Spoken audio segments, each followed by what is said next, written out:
and welcome back to All About the W here on Downforce Radio, your insight really on everything W Series. Alex Goldschmidt and L.A. Wilshaw back with you. L.A., how are you? It's been a long time since we last caught up, but there's been plenty of things going on in the world of W Series, isn't there?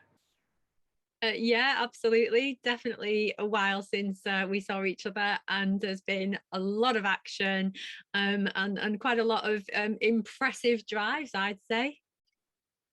Yeah, so we're now 3/4 of the way through the season. There's 2 more rounds to go. So there's Circuit of the Americas, 22nd and the 23rd of October, and Mexico City, which is the week after, the 29th and the 30th, and that will be at the Autodromo Hermanos Rodriguez in Mexico City to crown our Season 2 W Series champions.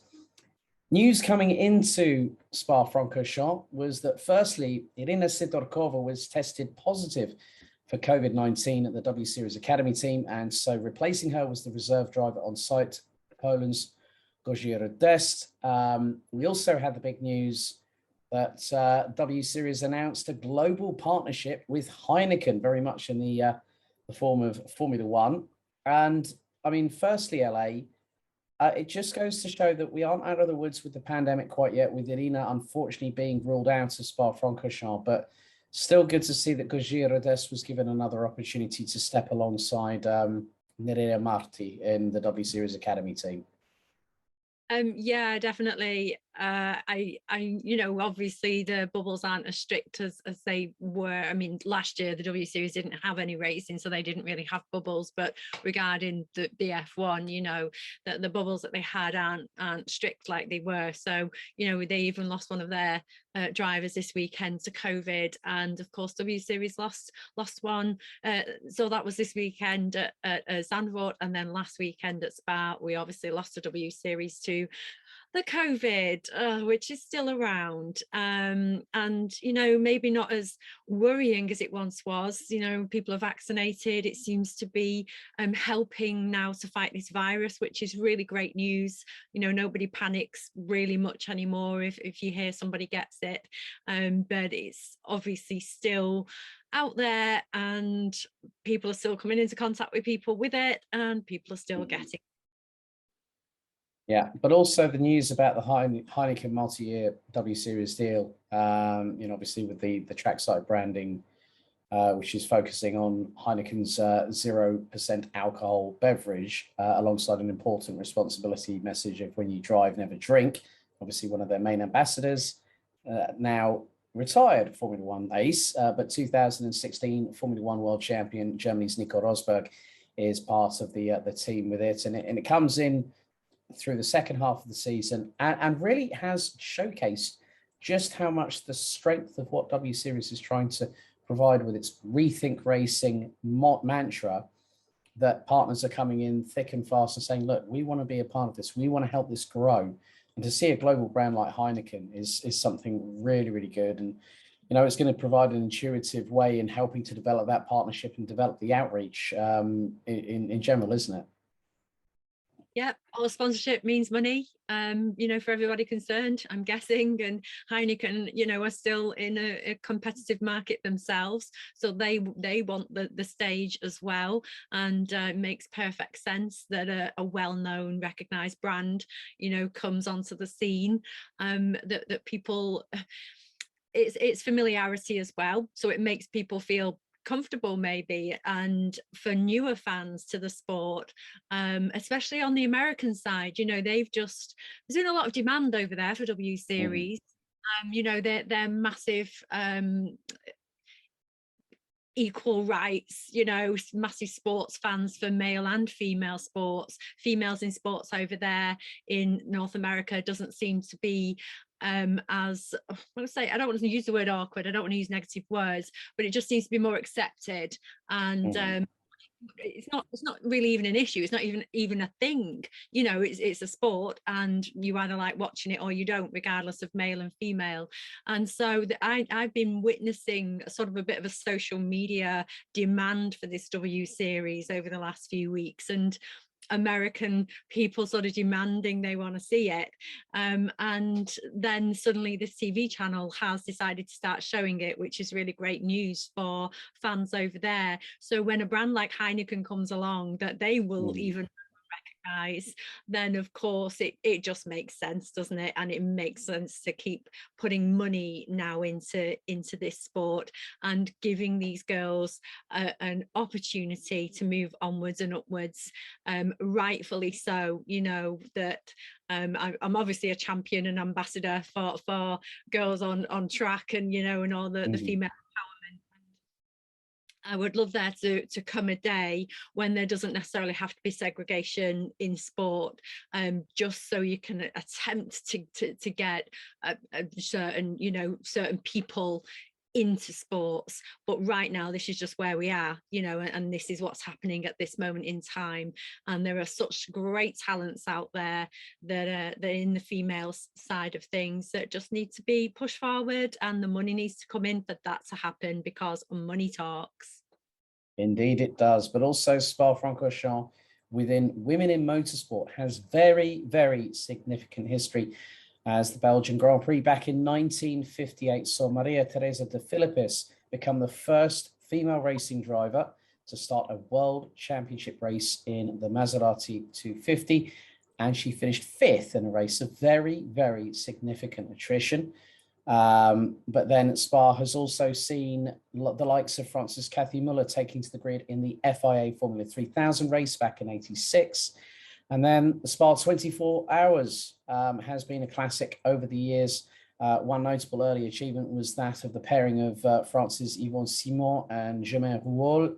And in 1949, they finished 11th overall, winning not just the Coupe de Dames, which is basically the women's cup, but also between the 2 to 4 litre touring car class. Nearly half a century later, back in '96, Yolanda Sura, Florence Duez, and Kathy Raffanelli took their BMW M3 to 4th overall and victory in Group N. Lella Lombardi, very, very well known in Formula One circles, also was a regular at Spa for 8 years between 1978 and 1986, and actually getting a best of 8th overall in a final outing in the race. And also Giovanna Amati was racing back in the early 1990s and made one appearance back in 1991. Belgium has its fair share of historic drivers, such as Jackie X, but his daughter Verena X made multiple races at the 24 Hours of Spa-Francorchamps, but also raced in the DTM with Audi over quite a few years in the early 2000s alongside Catherine Legg. You've also got Christine Beckers, and there is a whole host of women racers that have competed at this track. But we now go on to what has been the biggest talking point of the season. 6 minutes into qualifying, rain started to fall at Eau Rouge and Radion, and a 6-car incident that initially started with Sarah Moore, who I've had a chat with before we recorded this, and I said, I'm so glad to hear that you're okay. Sarah Moore, Ayla Algren, Belen Garcia, Abby Eaton, Beitz Gewisse, and Fabian Volvend were very, very shaken up. Ayla Algren and Beitz Gewisse both taken to the local medical centre for further checks. And we're not going to dwell on this for too long, LA, but it just goes to show that every single racing driver, every single spectator, when you get a ticket or you get that pass that allows you to go and compete, the sign that says it all is motorsport is dangerous. And I must be completely honest, there's significant safety improvements, such as with the Tatus F4, the Tatus F3 chassis being so robust, the inclusion of the halo. I think I was more frightened for Beitz Gewisse out of all of those 6 drivers, along with everybody else, with the significant impact, because for those that have already seen it, we're not going to play that here. We're not those kind of people. I saw the incident once. I have not seen it again, but Belen Garcia literally straight lined into the 5 cars that were there, and Beitz Gewisse went skyward. It just goes to show that these ladies are very, very, they've got basically rib cages and bodies full of steel, but still to have the safety aspect, really, really showcasing that everyone was okay. and that's the main thing. You know, metal can be replaced, but you can't replace a human life. And we have seen some dramas over the last couple of years. The recent incident with Jack Aitken, and obviously just over 2 years ago, the passing of a guy that was going to be in Formula One, Antoine Hubert, who we still miss to this very day, losing his life at the top of Avion. It just showcases, LA, that we're all really happy that they're all okay at the end of it all. Yes, absolutely. I couldn't echo those words more.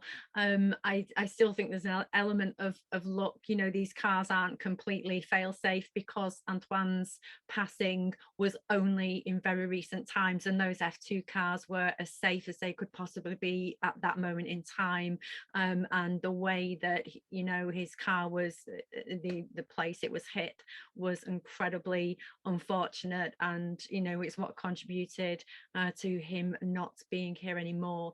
And you know, for those who do know a little bit more about me, you will know that I'm heavily involved and invested in Formula 2. So, you know, it's something that I am deeply affected by and know quite a lot about. And the moment, obviously, the accident happened in the W Series, because it's in the same spot, it's in the same area. You know, it's one of those moments that you stop breathing momentarily. And when we were watching it live, we knew there was an issue. And the longer it went on, we then began to be aware it was more of a serious issue. And I think that's when the heart begins, you know, to stop, and the fear kicks in. And I'm sure their families and their friends were absolutely terrified. But again, you know, we do talk about the safety, because we have to look at the moment that I think it was Abby Eaton's tire hit. Abby Eaton's car was raised in the air slightly, and her tire hit the halo of Sarah Moore's car, and at the exact point where Sarah's head was, her helmet was, and if it wasn't for that halo, you know, well, we don't need to finish that sentence. So yeah, absolutely, the safety of those halos, whoever had the doubt of them in the first place. And for aesthetic reasons, I was quite dubious, you know, to think that you couldn't see the drivers properly anymore. But for safety reasons, absolutely 100%, those halos should be there, and they prove it time and time again when there is an accident.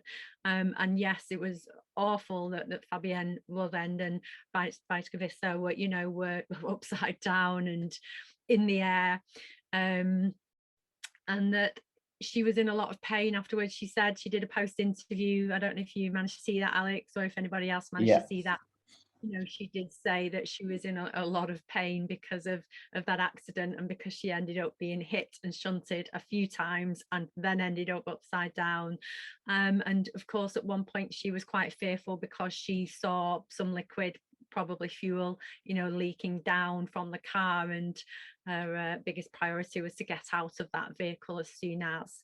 So yeah, we don't want to probably dwell on it too much longer, but it does know that you know, Spa, it's circuits too, and there are certain circuits that are not to be messed with. There are certain circuits that are still incredibly challenging, and when it comes to the weather system in Belgium, in Spa, you know, and that's very clearly what makes the difference. Because on a very dry circuit, when everything's working fine, the Eau Rouge at the bottom, the Radillon steep climb to the very top, is an incredible piece of racing track that cannot be replicated anywhere else in the world. And it's very exciting and incredible to hear those cars going flat out and up that hill. But when the weather kicks in, like it did do this weekend, and it affected all of the races across the weekend, that then, you know, we will talk about, and maybe not on this session, but we may talk about, you know, the powers that be and the decisions that are made, that maybe when there's conditions like that, things should possibly be re-looked at, because for entertainment purposes, absolutely not worth the risk whatsoever. Yep, so coming into round 5 of the 2021 W Series season, it has been nip and tuck. It's been 2 wins apiece for Veloce Racing's Jamie Chadwick, the reigning and defending champion, and Racing X's Alice Powell, both coming into this second half of the season with 2 wins apiece, but Jamie leading the standings. However, after the lengthy red flag stoppage, Jamie actually ended up beating Alice to pole position at Spa-Francorchamps by almost 3/4 of a second in the difficult conditions, and to take her third pole of the season. Alice was second. Nerea Marti did qualify third, but because of failing to follow race direction instructions after the race in Budapest, the Spaniard unfortunately would be dropped to seventh as a result of it. Caitlin Wood made her return to the series, going up with Marta Garcia at Puma W Series team. So the Aussie, now based out of the United Kingdom, qualified fourth, but would be promoted onto the inside of row 2 and would have Marta Garcia alongside. The flying Finn, Emma Kymäläinen and Jessica Hawkins would round out the top 6. Good to see a bit more of an improvement in qualification for the drivers at Serin Racing. Italy's Vicky Piria and Japan's Miki Koyama taking 8th and 9th place. The sole Brazilian in the championship, Bruno Tomaselli, did take 10th, but she received a 2-place grid penalty. It seems like that the drivers are getting a bit rebellious with regards to listening to race directors' instructions at the end of the session.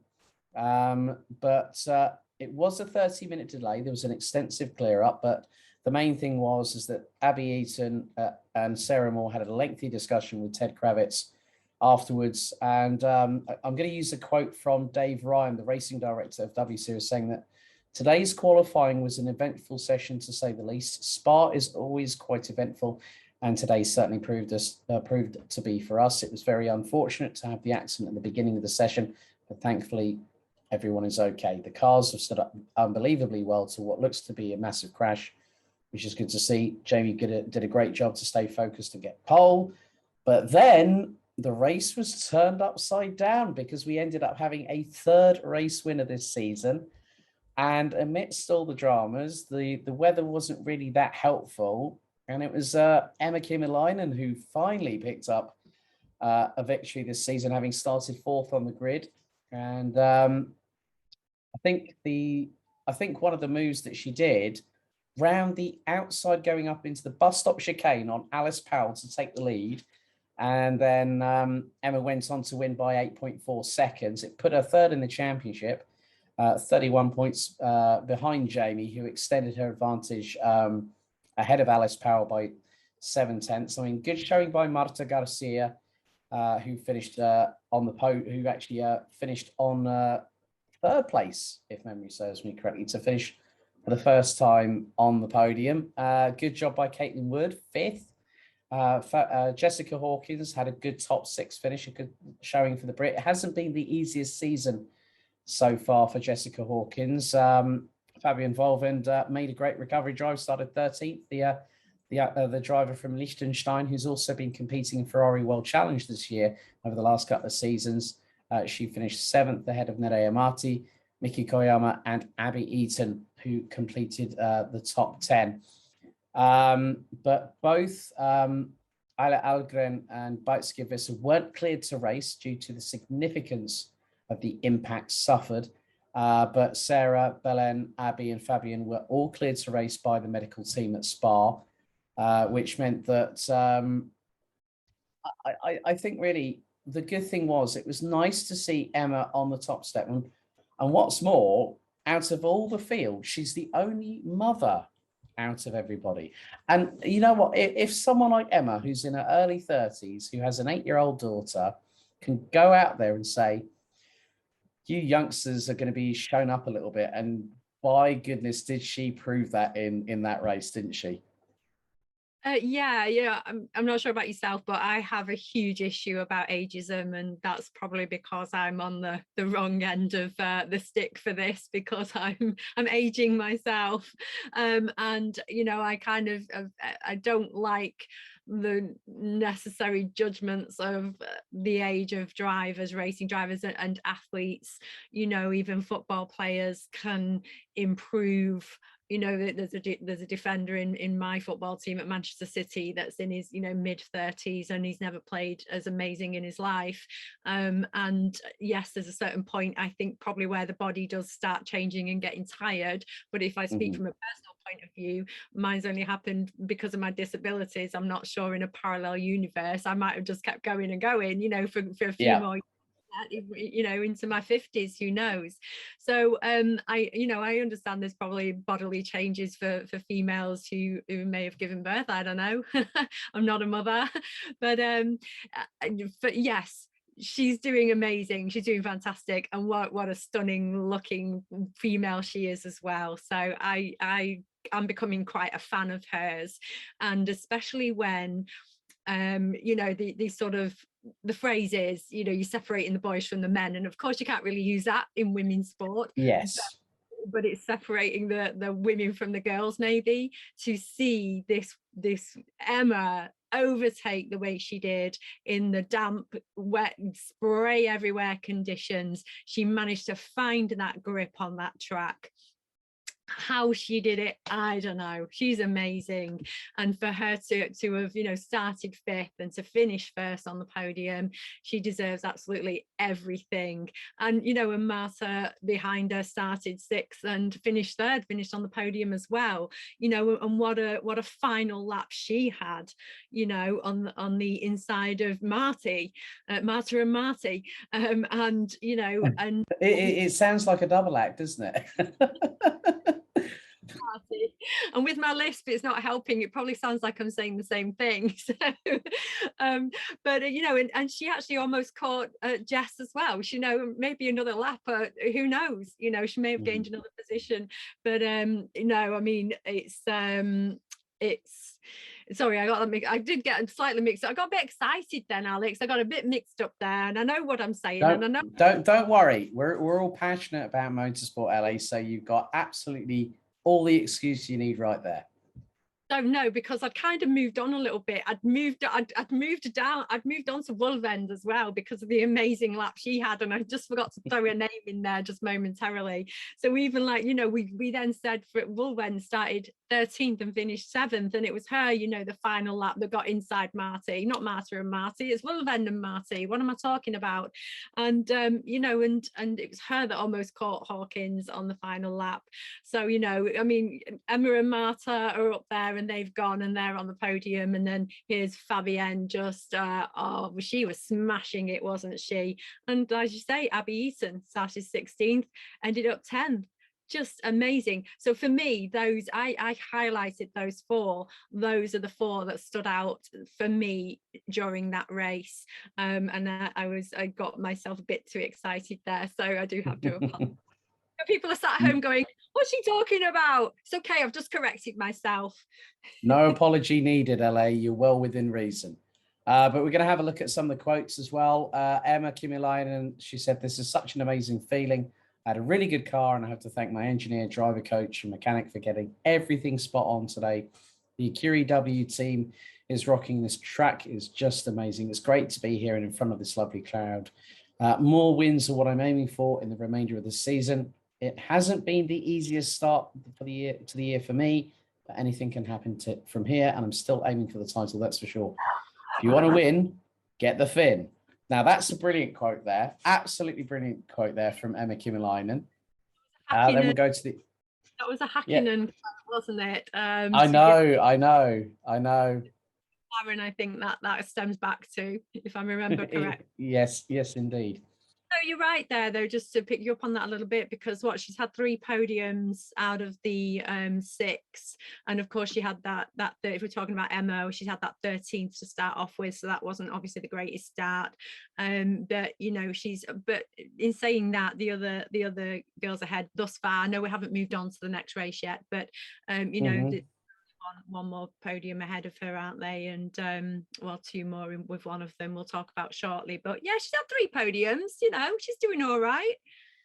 Yeah, but she's got unfinished business in W Series. Obviously, when we had the incident between her and Saber, I think it was Saber Cook at the Hockenheim thing, the opening round of the season, a contact between the pair of them in the opening round. Emma had a relapse of a previous back injury, put her out for a couple of races, but she came back firing on all cylinders. And so it wouldn't at all surprise me that at Kota and at Mexico City, Emma Kymäläinen could be an outside bet. And I'm not betting against that lady because I've already talked with her. And you know what? The thing is that the Finns can be absolutely nice as pie to you, but when they're behind the wheel, they're as cold as ice. And that's not a copyright infringement because I haven't sung it. There we go. Coming to the rest of the podium, Jamie Chadwick, her quotes afterwards were, I had no answer to Emma today. She was really impressive and seemed to be able to use better parts of the track for the tyres. From my point of view, it's still a good day for the championship because I finished ahead of Alice. And all things considered, I'm just happy to come through that race unscathed because it was pretty tricky out there. I wanted to go racing when we started behind the safety car, but we managed the situation well. And Emma simply did a better job today, so all credit to her. I think that just shows you the amount of respect between all of these drivers. They get on very, very well. They're all in their respective bubbles with their teams. So you'll have the Acuri W drivers together. You'll have the Racing X drivers together. And they'll swap it around between races. Going on to Marta Garcia from Puma W Series team. She said, after such a hard start to the season, it feels great to be back on the podium. I want to thank everyone for their support. I was struggling when I was behind Alice because I was faster than her, but it's really difficult to overtake in the rain. So I tried to keep the pressure on and managed to finally do a good move at turn 15. I hope this is the first of a few more podium finishes this season. Really good to see that all top three after the race at Spa were very, very happy to get through it relatively unscathed and be on the podium and, you know, be able to spray some champagne at Spa-Francorchamps and just showcase how much W Series has evolved over the course of not just the first season, but the first half of this season. And now we're into the second half of LA. Things are really, really ramping up. And we know that things are really, really tight. We're going to get onto Zandvoort in just a minute. But after Spa, I think just the amount of outpouring of just like saying, great race, and good to see that they were able to showcase their skills in adverse weather conditions. Obviously, Formula One didn't have that opportunity because for those that do remember, two laps behind the safety car, points were awarded, and George Russell ended up on the podium for the very first time in his Formula One career. So that made quite a few people happy, but it didn't make, funny enough, it's a little bit of a story. A couple of my friends who I caught up with in Germany this past weekend had actually gone to Spa on race day. So it's a mum and dad and a son. The son is a racer, all electric racing this season in karting. Unfortunately he destroyed his, a really good pair of trainers. They got to Spa. They had to park an hour away from where they needed to get through into the circuit, and they said, "Yeah, they went. It was the no race." They just went. But the funny thing was, they said, "Look at our car." They said we've still got muck, and we've still got mud from Spa-Francorchamps, so we're not going to wash it for a little while. But I think really it was really good for Spa to be on the calendar this season, and I think with the links through, De Filippis, Lombardi, Amati, X, all those names that have raced there before, it really seemed like a very, very good fit. And there's a lot of history for female racing drivers at Spa-Francorchamps. Yeah, there is. Yeah. And the crowd seems to respond incredibly positively to it. But I think of probably every circuit attracts true race fans. Of course it does, because it's a lot of money to go along to watch these events.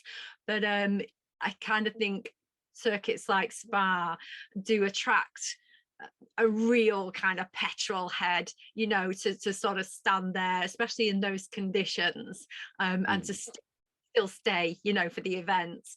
And you could see the when the girls are in those seats and in them race suits and with them helmets on, and they're in a fast car buzzing past, and you hear those engines go past the way I did at Silverstone when I was there the other week. It's a race at the end of the day, and if you're passionate about racing, it doesn't matter what the gender is behind the wheel. It's a race, and somebody's going to win it. Yep, so now we turn our attention to the 6th round out of 8 at Circuit Zandvoort in the Netherlands, a track that I've actually visited myself back in 2013. That was on the previous iteration, but Zandvoort has had a major redesign, a lot more camber, a lot more angles, a lot more opportunities for close quarter racing. And at round 6 at Zandvoort for W Series, there were some moments that did not disappoint. A little bit of history. 36 years from 1985 to 2021 before the return of Formula One back to the Netherlands, just off of the North Sea coast. Very, very well known for its dunes. So there can be a lot of sand being put across the track, but also there was a lot of the Orange Lions in support of Max Verstappen. And of course, hometown hero Bijtskevisse, who was medically cleared to race at Zandvoort, and a great job by the team at Bunker to get the car back together. Circuit actually designed by John Hugenholtz, the same legendary designer who passed away in 1995, who also penned Suzuka, one of 2 circuits that are grade 1 listed that have a figure of 8 variation, just like Fiorano at Maranello for Ferrari. But there's been some big names that have triumphed here. The late Sir Sterling Moss, Juan Manuel Fangio, Alberto Ascari, amongst others, Jackie Stewart, Niki Lauda, James Hunt, Mario Andretti, Alain Prost, Alan Jones, Nelson Piquet. Also, it was the place where the late Piers Courage unfortunately lost his life in the 1970 Dutch Grand Prix. But Niki Lauda, the late non-executive member of the board of Mercedes AMG Petronas Formula One, was the last driver to win at that circuit back in 1985. But the duel in the Dutch dunes, as they called it, brings to an end the European side of W Series for 2021.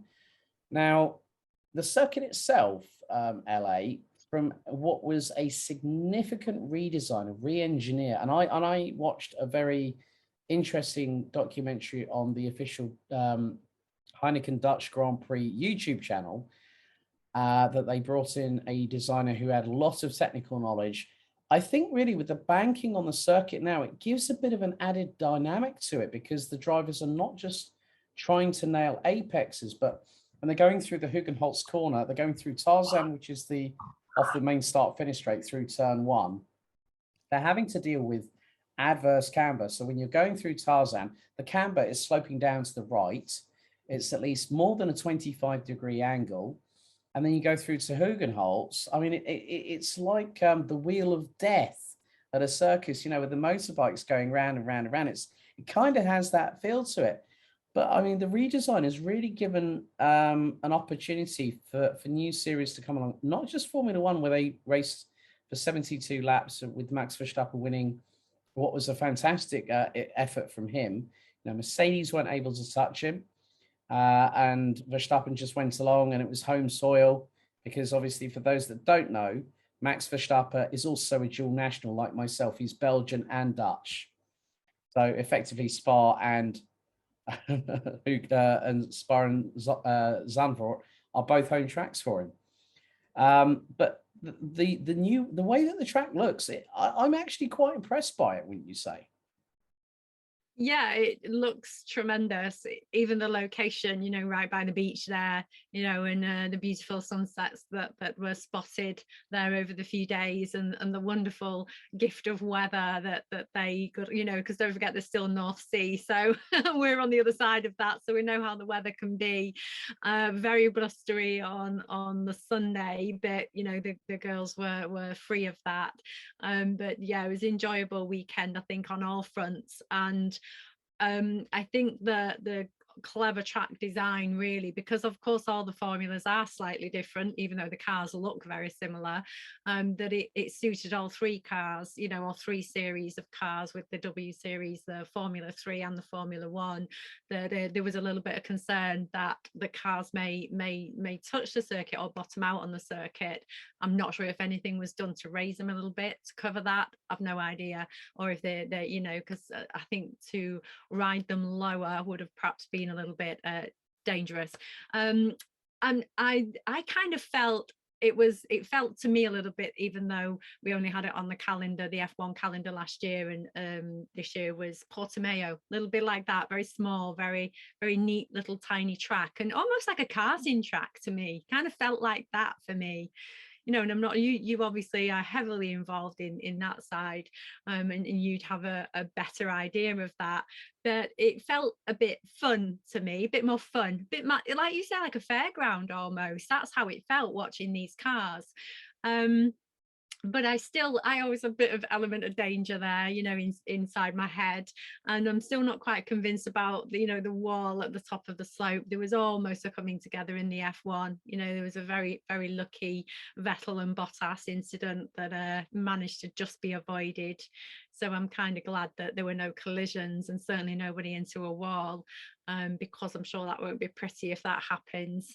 But I like it, and I think that circuits should perhaps look at that, maybe for a potential redesign in the future, even if it's only one corner at a certain point, or there are lots of races. I mean, even look at Austria. They could easily do it at Austria, on that first bend, the way it goes up and around, wouldn't that be great as it go, the big right, I don't know what turn that is, I can't quite remember, but yeah, I think there are plenty of circuits with the scope that could do that. And I thought it's good. I don't know how the girls felt about it. Did you manage to catch any of them talking about the camber? Because I'm not sure I did.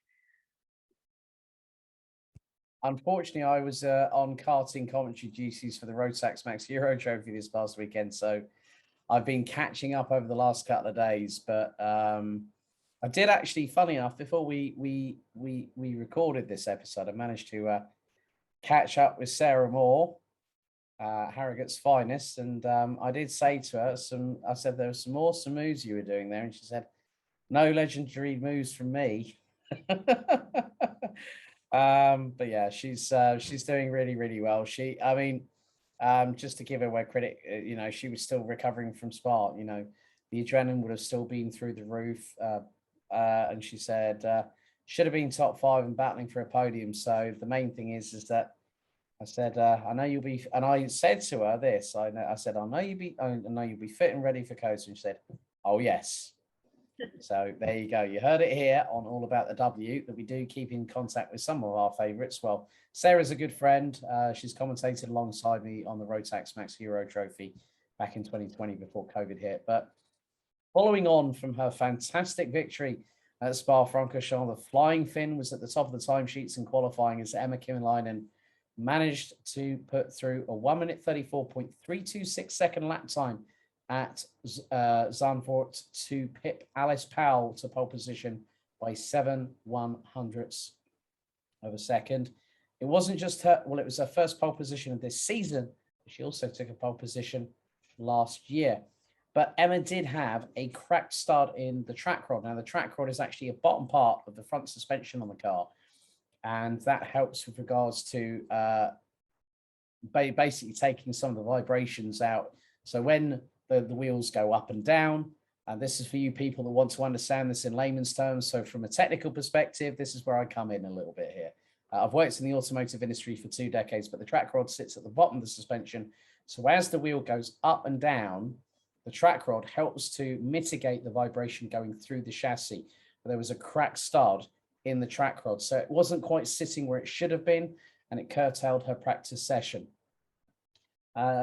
Jamie Chadwick was 2/10 behind Alice Powell, but found herself to be on 3rd place. Nerea Marti ended up 4th, and the returning Abby Pulling, who, funny enough, I had a quick catch up with at Thruxton when she was racing in the the Motorsport UK British Formula 4 Championship, running alongside the Toka package and the British touring cars, where I actually talked to her briefly after she got off the podium, and I said, well, I've basically had a quick chat with her about W Series. She was all smiles, and she ended up P5. Jess Hawkins and Abby Eaton managed to get through within a second of Emma's time, and then you had Sarah Moore, Belen Garcia, and Miki Koyama, again the Japanese driver from Syrian Racing, completing the top 10.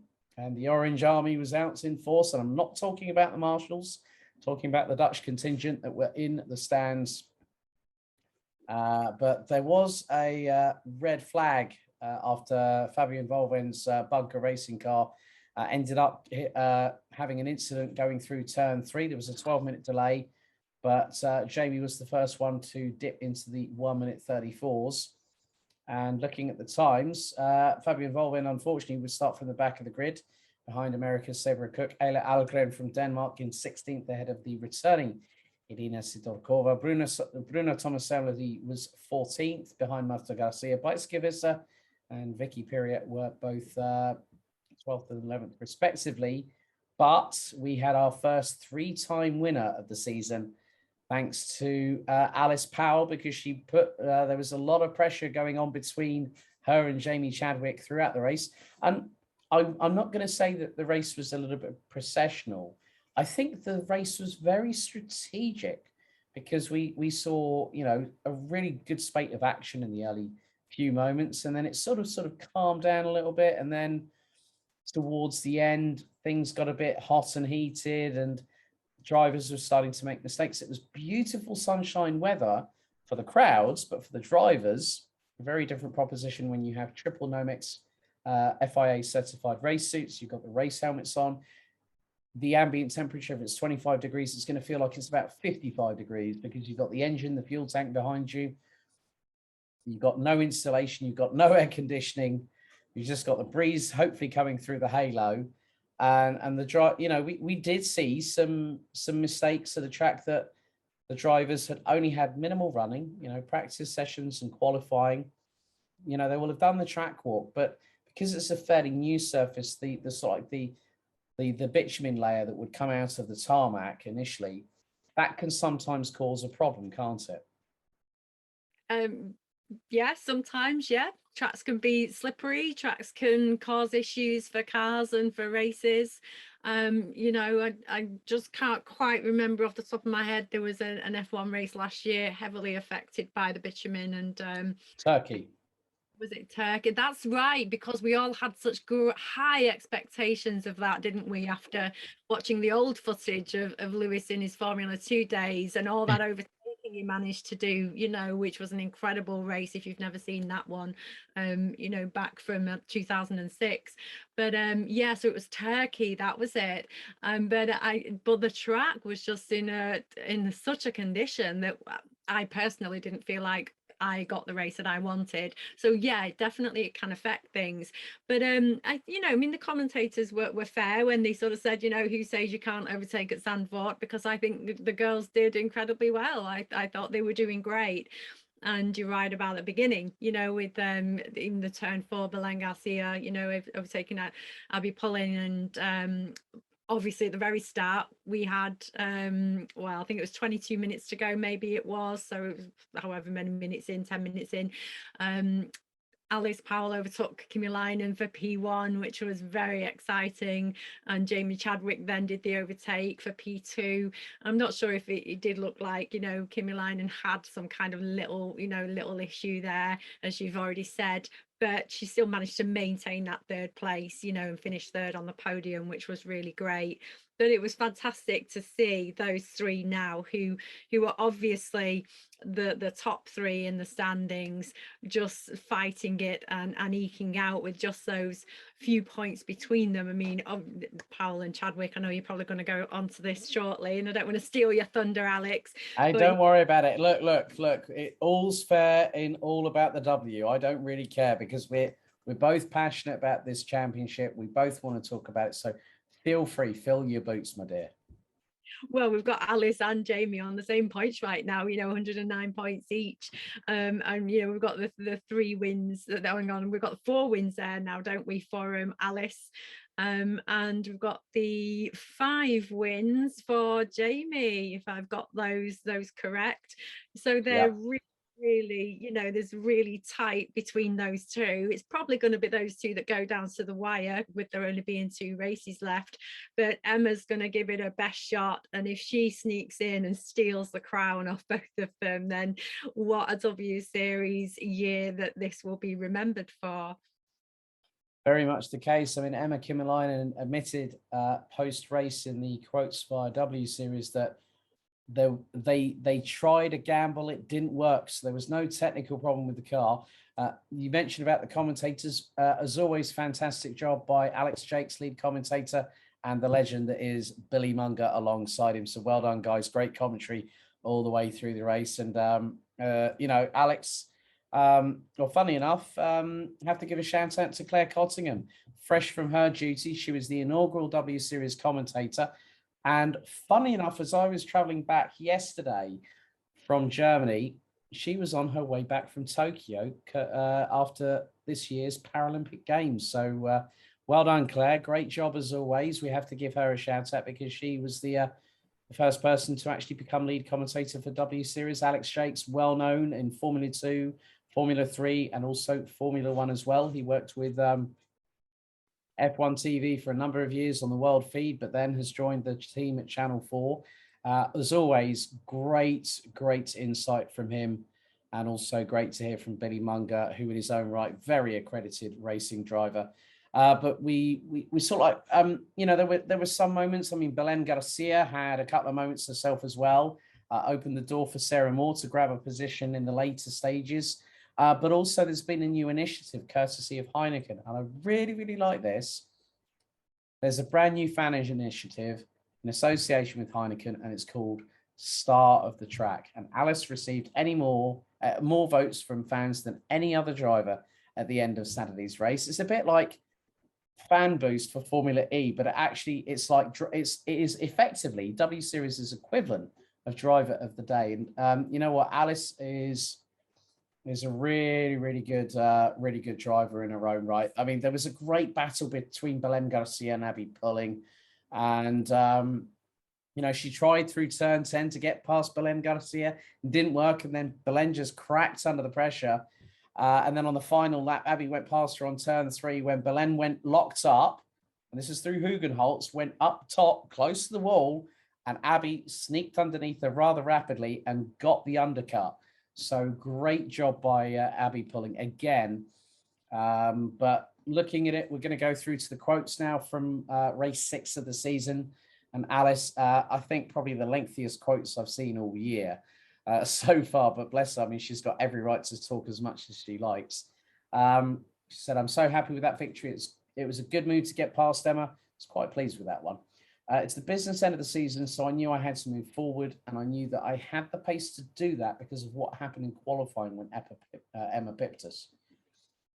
It's a great job by the team today, so thanks to all of them for their help. Hopefully there are more wins to come this season. I'm level on points with Jamie now, and the plan is the same as it's been all season. I'll just try and be consistent. It'll be a hard fight with Jamie and Emma for the rest of the year, and the gaps between the field are closing at every race, and you can't rule out more people joining the battle at the front. Jamie then goes on to say that it was a difficult race. Alice, Emma, and I all got a similar starts, and after the first few laps, just the 3 of us went clear. Not too sure what happened with Emma, but I couldn't get past her. I couldn't close up to Alice, so there was no opportunity to overtake her for the lead. It's another solid result. Good points for me in the title race, but I would have liked the win. The latter comment, very well put for a racing driver, because if you don't want to win, why are you there? That's the biggest sort of open-ended question you could ever throw at a racing driver if they're not there to win and just make up the numbers. Emma Kymäläinen goes on to say, well, we didn't get it quite right with the car today. It's how it is in this sport. Sometimes we gambled a bit with the setup, and the team did still an amazing job. I was able to keep third place despite a lot of pressure from behind, so I'm happy with my performance overall. I'm proud that I was able to settle the car down a podium. It's a good result, and it's more important points for me in the season. So the race results were that Alice Powell won by literally just under a second from Jamie Chadwick. A little bit further behind, it was Emma Kymäläinen. Nenea Marti in 4th ahead of Jess Hawkins. Abby Eaton and Abby Pulling made it 5 Brits in the top 7, and it gets even better than that because Belen Garcia was followed by Sarah Moore. So all Brits in the top 9. Nikki Koyama takes another points finish in the top 10. Fractionally out of there was Vicky Piria, who pipped Beitske Visser by just under 0.18 of a second to 11th place. Irina Sidorkova in 13th, ahead of Saber Cook. And then it was Ayla Algren. Fabian Volven not able to make the resurgence in this round and finishing 16th, ahead of Bruno Tomaselli and Marta Garcia down in last position. So the point standings after round 6 out of 8 for W Series in 2021, it is even Stevens at 109 points apiece between Great Britain's Alice Powell and Jamie Chadwick. And on the benefit of the doubt that Alice has got better results on countback, she leads the standings ahead of Jamie. Emma Kymäläinen, she's not that far behind, 34 points, which means she still has a pretty good chance at the title this season. Nerea Marti, 4th, ahead of Fabian Volvend. Sarah Moore down in 6th, ahead of Irina Sidorkova, Belén Garcia, Marta Garcia. They are not related, of course, but they are both Spanish and they both have the same surname. Figure that one out. Abby Eaton rounds out the top 10, ahead of Jess Hawkins, Baitskivisa in 12th, Miki Koyama, Bruno Tomaselli, Abby Pulling, Caitlin Wood, Gojira Dest, Ayla Algren, and Vicky Perea have all scored points this season. The only driver not to do so far, unfortunately, is Saber Cook from the United States, but she is still on the leaderboard. I mean, you know, we've had 6 fantastic races so far for W Series LA, but the 2 that they're going to North and South America. You know, so we've got Circuit of the Americas, and the Autodromo Hermanos Rodriguez, and I would fathom something here. Now we know that Checo Perez has a lot of support at both COTA and Mexico. I will not be at all surprised if the Latino contingent, the Spanish-speaking Latino contingent, will be in support of Nerea Marti, Belén, and Marta Garcia come COTA and Mexico, because there are a lot of fans out there. We've talked about, you've already mentioned about this, that the US are really looking forward to seeing W Series at Circuit of the Americas in the penultimate weekend of October. But I think really we've got 2 great ways to end the season, 2 fantastic tracks. And even with Alice and Jamie being 34 points ahead of Emma, I mean, Nerea Marti, if something goes wrong for both Alice and Jamie and they don't score, Nerea Marti could pick up a podium at the end of the season. It's still all to play for in W Series, isn't it? Yeah, of course it's all to play for. You know, I mean, they're all very, very, very close, those top 4, and certainly the top 3. And there's opportunity every step of the way. I'm putting Mexico in North America on my maps. Okay, that's fair enough. It's fractioning across from the border, but I take your point there. I take your point. You've got Central America before South America, but that's my flying experience for you. That's creeping in. You see, automotive and flight attendant knowledge from both sides of the conversation here. Yeah. Yeah, I agree. I think that there is a massive Hispanic community down there in Texas, and also an even bigger one in Mexico, funnily enough. And yeah, I'm sure that they'll embrace the girls from Spain as their own. I don't want to put negative spins on our podcast, because we're always so happy and we have a great time.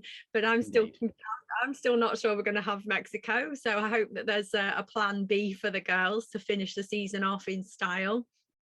But it would be absolutely gutting, of course, for poor we've just lost Melbourne again for Formula One, and losing circuits in Japan, and those are such amazing passionate fans as well for Formula One. Yeah. And it's gutting for these countries to be losing the sport, but I kind of feel like Mexico would also be just as gutted, because they're a huge motorsport nation too, and again they would be, I'm sure they're really looking forward to those girls, because don't forget, last season the girls should have been there.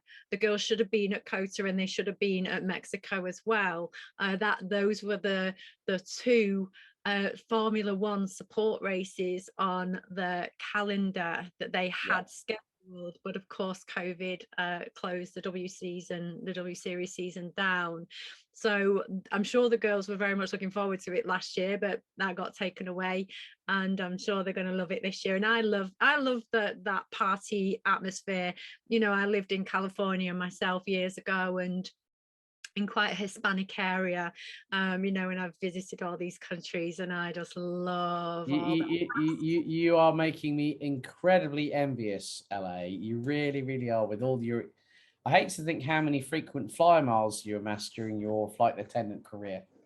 I don't know, 9 years of flying, you try and figure it out. And, you know, I've been to, apart from New Zealand, I went as far as Sydney, and as far down as Chile, Santiago de Chile, you know, which is a incredibly long flight, but that's a talk for another time. But, you know, yeah, just for me personally, for this race, we just sort of think about Zandvoort, because I just feel, you know, we're still on the back of that, you know, that's only just happened. And I'm, you know, really chuffed and thrilled for some of those girls, you know, including Miki Koyama, you know, who has struggled, who's had a bit of a difficult season. And it's absolutely wonderful to see this young lady, you know, sort of starting to get her mojo now, isn't she? Yeah. You know, and then the odd switch around in positions between some of those girls, but you know, even Abby Eaton gained a place there going up to P6, and Jess, you know, gained a place going up to P5. And it's really great to see Jess starting to do well, because there must be such a lot of pressure on her shoulders. You know, there's such a lot of high expectation for her, and I think probably because of the stories of her being the stunt driver in the Bond film, also being a part of the Aston Martin team, support team, you know, and she's heavily involved in those. And I'm sure that there's an incredible amount of pressure for her to perform. And I guess this is what's really great now about W Series, is these girls need this pressure, because if they do want to end up at the heights of Formula One, then they need this pressure right now. They need to be experiencing it, so when they do, if they do get to that eliteness of Formula One, they've then already had those experiences. And something I wanted to pick up on what you just said before, and it was just flowing out of you like it was normal speak, and it was about I think when you were talking about Emma talking about the team and the setup of the car, and now obviously we're talking about teams and what teams are doing with, you know, the car. They're having more scope to do things uniquely now to the car, because we now have teams, which was very different 2 years ago. And again, this is what the girls need. You know, they need to be I'm now in a team frame of mind, and I'm now need to support the team in my post-race interviews or my pre-race interviews. And as I say, it sounded natural coming from you, the way you were talking. But for those who aren't quite, who are new to W Series this season, then the teams are new this season as well. And next season, they're obviously going to be even more unique and be doing all their own things next season. So yeah, it's good practice for the girls. You know, these girls are going to be in Formula One. Absolutely. Yeah, and especially when you mention about Jess Hawkins, of course, Jamie Chadwick aligned with Williams Racing as one of their development drivers as well. But that really rounds up things on All About the W for this double header. A Belgian and a Dutch delight. So having visited Spa-Francorchamps and also Circuit Zandvoort in the Netherlands, there's going to be a little bit of a break between now and the last two rounds of the season as W Series heads stateside to the Circuit of the Americas between the 22nd and the 23rd of October. And on behalf of myself, Alex Goldschmidt and L.A. Wilshaw, thank you very much for joining us here on Downforce Radio, the nation's motorsport station. Don't forget to like, share, and subscribe. And if you haven't already, why not give us a follow on social media? Thanks for watching. See you next time.